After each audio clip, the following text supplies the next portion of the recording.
50대 전후에는요, 결국에는 이제 은퇴를 하면서 60대 이후에 나를 지켜줄 거는 현금 흐름밖에 없다라는 생각을 하게 돼요. 예전에는 이제 부동산, 그리고 상가, 이런 오피스텔, 이런 약간 수익형 부동산이 대안이다라고 생각을 했지만 지금은 또 그렇지는 않은 것 같아요. 상품에 대한 어떤 준비들이 굉장히 좀 필요한 것 같고, 그것이 어찌 보면 매달 내가 지출을 해야 되는 현금 흐름들을 좀 만들어주는 네. 계기가 되는 거죠.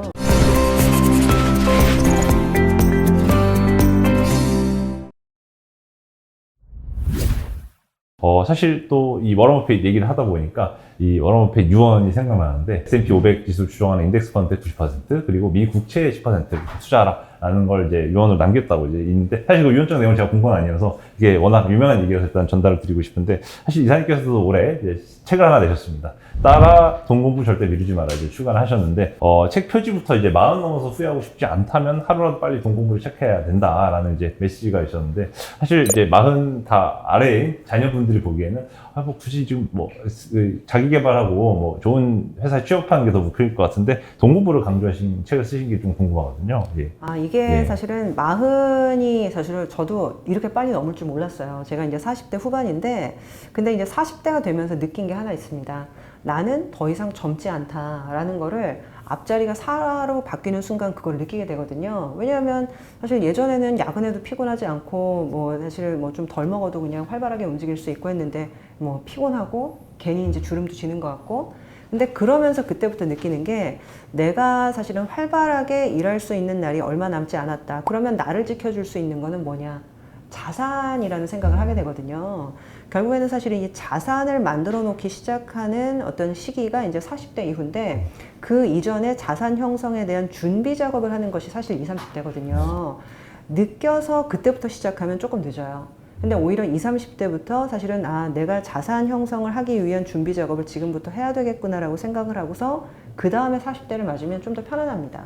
그래서 사실 뭐 본격적으로 20, 30대에 뭐 이렇게 돈을 모아가지고 지금부터 이제 어떻게 한다 이런 거보다는 돈 공부를 하면서 준비 작업을 미리 하는 거죠. 그래서 내가 어떤 방향으로 자산 형성을 할 수 있을까? 그리고 내가 잘하는 것은 무엇인가? 그런 관점에서 돈 공부를 절대 미루지 마라. 뭐 이런 제목을 쓰게 된 거죠. 이제 여의도 특히 증권사에 계시는 분들을 보면, 저분들은 당연히 주식을 잘 아시니까 그럼 주식 위주로 자산을 불리셨겠다 이 생각을 하게 마련인데, 또 이사님 책을 읽다 보면 의외로 자산 규모 면에서는 그 부동산 같은 게 부동산제 갈아타기를 하시면서 자산을 불리신 게 좀 인상적이었거든요.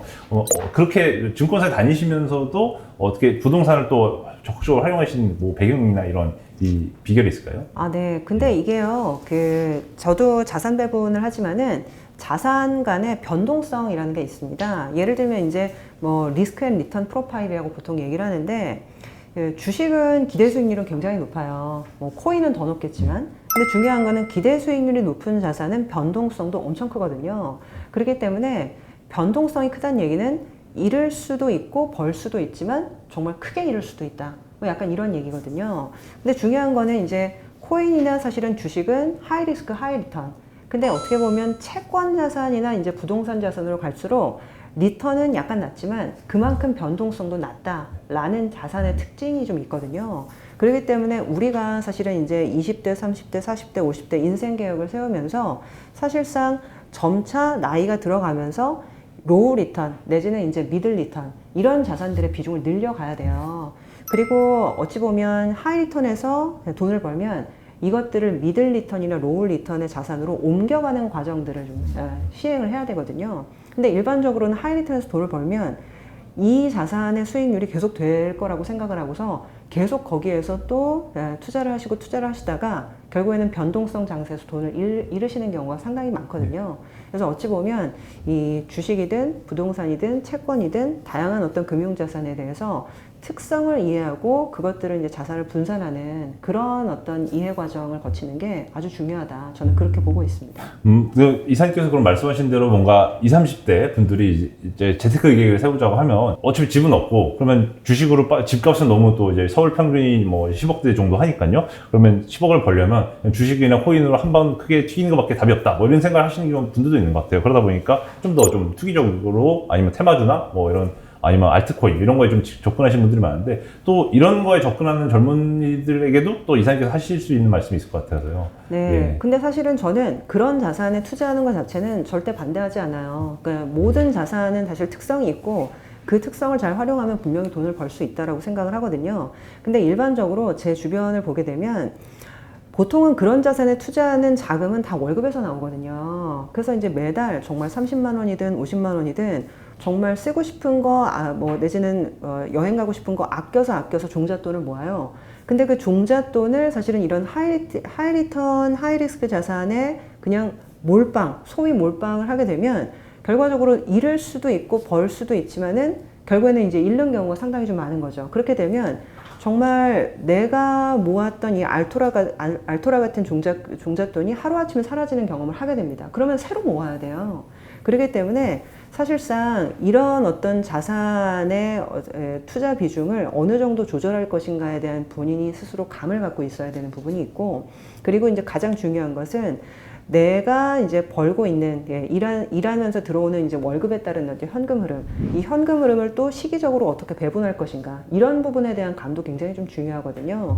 근데 일반적으로는 사실상 나는 아직 젊으니까 하이 리턴의 자산에 적극적으로 투자하는 게 굉장히 중요하다라고 생각을 하고서 모았던 돈을 또 잃고 모았던 돈을 또 잃고 이런 것들이 반복이 되면 사실상 내가 이제 모으고자 하는 자산으로 갈 때 시간이 훨씬 더 많이 걸리는 거거든요.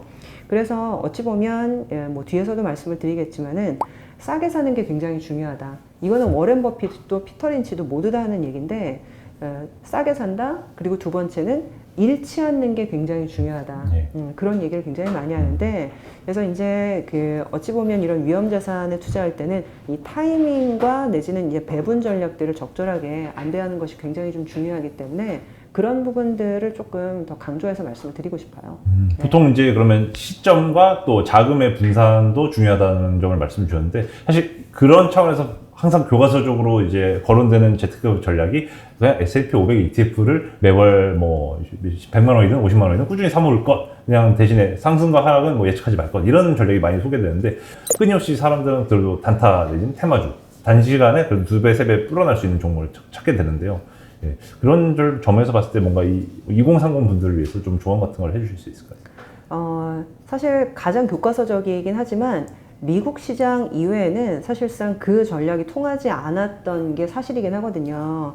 사실 유럽도 그렇고 사실 한국도 그렇고 일본도 보게 되면 중장기적으로 우상향하는 시장은 정말 미국 시장밖에 없습니다. 그러다 보니까 뭐 저만 해도 사실상 한국 시장과 일본 시장, 유럽 시장 내지는 중국 시장, 여기에서 사실은 장기 투자가 가능한가? 이런 생각을 저도 고민을 하게 돼요. 사실 한국 같은 경우에도 삼성전자와 몇 종목을 제외하면 장기 투자 법칙이 사실 잘 통하지 않았거든요. 그거는 이제 우리나라가 아직은 신흥시장이라서 그런 측면이 있고, 거기에다가 이제 환율이나 금리 변동에 굉장히 좀 민감한, 좀 경기 민감성을 갖고 있는 기업들이 많아서 이제 그런 측면이 있기 때문에 어찌 보면 이제 장기 투자라고 해서 무턱대고 장기 투자하라라는 어떤 교과서적인 발상을 따라가는 것도 저는 맞지는 않다고 생각을 해요. 네. 근데 중요한 거는 자기가 잘 아는 자산, 그리고 자기가 잘 아는 기업에 대해서는 확신해가지고 장기 투자를 할 수가 있거든요. 저는 그래서 뭐 S&P 500에 대한 장기 투자, 그리고 S&P 500에 대한 배당 투자, 이런 것들을 하지 말자고 얘기하는 것이 아니라 사실상 공부를 굉장히 많이 해야 됩니다. 예를 들면 사실상 지금까지 이제 성공하신 어떤 뭐 투자자분들을 만나보게 되면 지수에 장기 투자하신 분보다는 특정 기업과 산업을 아주 철저하게 공부를 해서 이 기업에 대해서는 그 전문가들과 디베이트가 가능한 수준까지도 공부하신 분들이 굉장히 많아요. 그래서 사실은 그 정도의 지식을 가지고 사실은 장기 투자에 나선 경우에는 성공하는 경우가 상당히 좀 많더라고요. 그래서 어찌 보면 이런 장기 투자냐 아니냐 답은 없어요. 하지만 기본적으로 이 장기 투자를 가기 위해서는 철저한 공부와 내지는 신념, 이런 것들이 좀 수반돼야 된다는 거는 말씀을 좀 드리고 싶습니다. 젊은 분들이 또 심리적인 요인으로 흔들릴 때도 많아요. 참고 견디면 되는데 조급함이 앞서서 잘못된 가격에 사고파는 경우가 많은데, 이에 대한 심리 관리 아니면 뭐 이런 거에 대해서는 좀 어떤 식으로 좀 정형화된 좀 조언이 있을까요?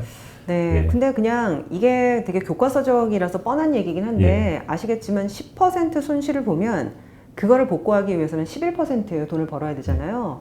그리고 50% 손실을 벌면 2배를 벌어야 사실은 그 손실이 복구가 됩니다. 그래서 이런 것들을 아시는 분은 한번 경험해 보신 분들은, 그러니까 경험해 봤다는 얘기는 그만큼 사실은 손실을 봤던 아주 뼈아픈 어떤 과거들이 있는 거죠. 이런 분들은 사실은 손실을 쉽게 보면 안 된다는 생각을 많이 하세요. 그렇기 때문에 실질적으로는 싸게 사는 거를 굉장히 중요시 여긴다라는 게 이제 첫 번째인 것 같고요. 두 번째는 제 주변도 마찬가지지만은 손실을 보게 되면 그 계좌를 보는 것 자체가 고통스러워서 MTS를 로그인을 못 하세요. 아니, 삭제해버리시는 분도 네, 있죠. 삭제를 예. 하는 분도 있고, 사실은 아예 그냥 그 앱을 잘 안 보이는 대로 치워놓으시거나 약간 이런 경우가 있는데, 손실을 직시를 할 수 있어야 됩니다. 그러니까 어찌 보면 이 직시를 하는 것이 어찌 보면 이 포지션을 정리를 할지 아니면은 정말 장기 투자를 할지 말지에 대한 판단의 근거가 되는데, 직시를 하지 않으면 사실은 그냥 뭐 2년이든 3년이든 그냥 비자발적 장기 투자를 네. 하게 되는 거거든요. 결국에는 손실을 봤을 때 더 많은 수익을 봐야지 결국에는 이제 이 이익이 복구가 된다는 거. 그거를 사실은 철저하게 생각을 해주시고, 두 번째는 방금 말씀을 드렸던 것처럼 결과적으로는 이 손실을 직시하는 데에서부터 모든 것들이 시작된다. 그런 부분들은 좀 중요한 트레이딩 룰인 것 같습니다. 딸을 위해서 책을 쓰셨지만 어떻게 보면 딸을 키우시는 부모 입장에서도 돈 날 때가 많은 건 마찬가지거든요. 오히려 40대 이후로서도 이후에는 오히려 가족이니 뭐 아니면 각종 경조사니 아니면 사회생활이니 이러면서 각종 명목으로 오히려 어떻게 보면 젊은 시절보다 더 많은 돈이 나갈 수밖에 없는 게 현실인데 4050 세대에 있어서는 어떤 식으로 재테크를 좀 전체적으로 운영하면 좋은지 좀 조언을 주실 수 있나요? 네, 뭐 사실 제가 40대 후반이라서 예. 저한테도 되게 당면 과제인데요. 그 제가 아까 이제 40 이전의 세대들은 40부터는 자산을 만들어 놓는 게 굉장히 중요하다 말씀을 드렸잖아요. 왜냐면 이제 자신이 이제 더 이상 일할 수가 없을 때, 그리고 이제 뭐 이렇게 되면 사실 자산만이 자기를 지켜주게 된다. 그래서 이제 자산을 만들어 놓는 게 굉장히 중요한 시기가 이제 40대 전후인데요. 50대 전후에는요, 결국에는 이제 은퇴를 하면서 60대 이후에 나를 지켜줄 거는 현금 흐름밖에 없다라는 생각을 하게 돼요. 많이 뭐 얘기들 하시지만은 살 집은 있어요. 뭐 서울 아파트 평균 가격이 뭐 한 12억이다라고 하게 되면 내가 12억짜리 아파트를 하나 갖고는 있지만 내가 매달 전기료도 내야 되고 관리비도 내야 되고 식비도 지출을 해야 되게 되면 현금 흐름이 없으면 그 자산을 지키지 못하는 경우가 상당히 좀 많거든요. 그래서 어찌 보면 사실은 50대 전후에는 이 현금 흐름을 만들기 위한 고민들을 상당히 많이 해야 되는데, 예전에는 대부분 이제 오피스텔 같은 것들 하나 사서 월세 받으면서 생활하시겠다 이렇게 하는 분들이 많았는데, 요새는 사실 오피스텔도 어찌 보면 이 세입자를 못 받으면 계속적으로 관리비만 내고 세금만 나가면서 오히려 손실이라서 팔아서 처분을 하시는 경우도 굉장히 좀 많더라고요. 그래서 어찌 보면 예전에는 이제 부동산 그리고 상가 이런 오피스텔 이런 약간 수익형 부동산이 대안이다라고 생각을 했지만 지금은 또 그렇지는 않은 것 같아요.